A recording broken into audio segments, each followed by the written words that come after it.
Tell me about yourself. Uh, there's a lot to describe about me. I'm in my middle 40s right now. I've been at my job for 10 years, and I do, totally have a lot of imagination and a lot of ambition. I have a lot of goals I want to reach. I'm not really complacent. I can be, and sometimes out of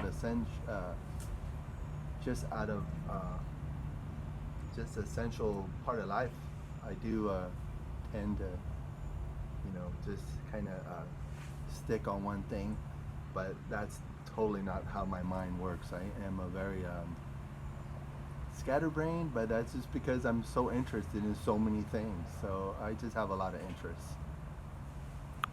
And what got you into dialysis?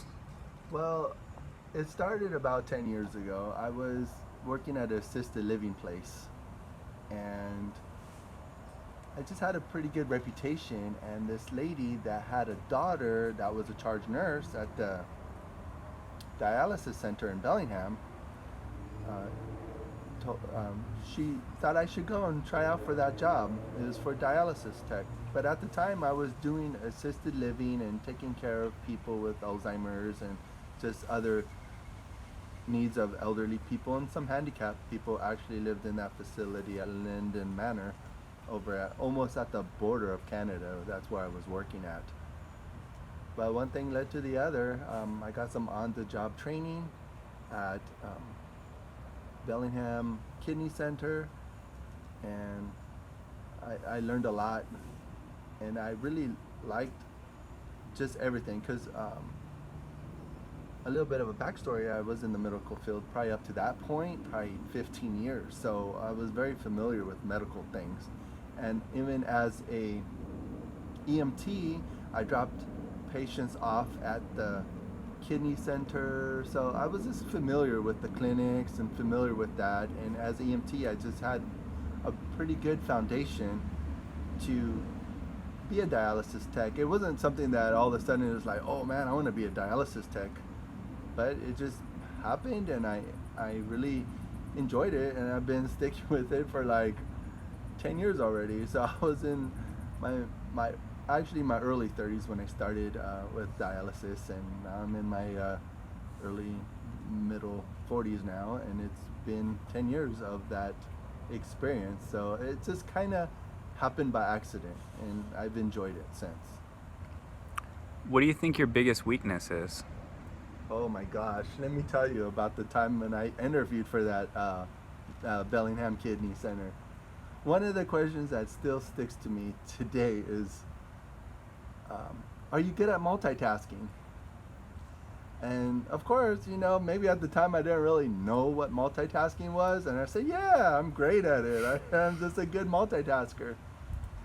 But to come to find out, I hate multitasking. That is just something that, like I told you in the beginning, it's just not how my mind works.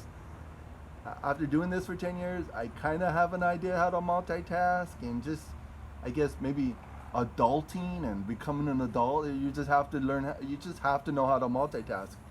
But no, that is my weakness, and I'll embrace it now, because I know that I have to do a lot of compensation to deal with that. And what about your greatest strength? Well, my greatest strength is that I love people, and I love dealing with people and helping people. Like, when new technicians come to the job, I want to help them, and I want them to succeed, because I know that when I started when I started at this one company, when I first came back to California in 2010, I started at this one company in 2011, and they put me through a hazing. It was disgusting. It was terrible. It was just bad form. I don't know if these people were insecure or what was going on with them, but they just didn't treat me very well, and I vowed not to do that to anybody else. So I totally love people. I think that is one of the strengths that I have, among others, but just specifically about dialysis. I love my patients. I love my coworkers. I just totally want to see them succeed. Where do you see yourself in 5 years? Honestly, I hope I'm not doing dialysis. I'm like over it. You know, it's just I'm very patient, but now that I'm getting older, it's just I'm just not as patient as I used to be. So, in 5 years, I hope to have I'm more locked into a job.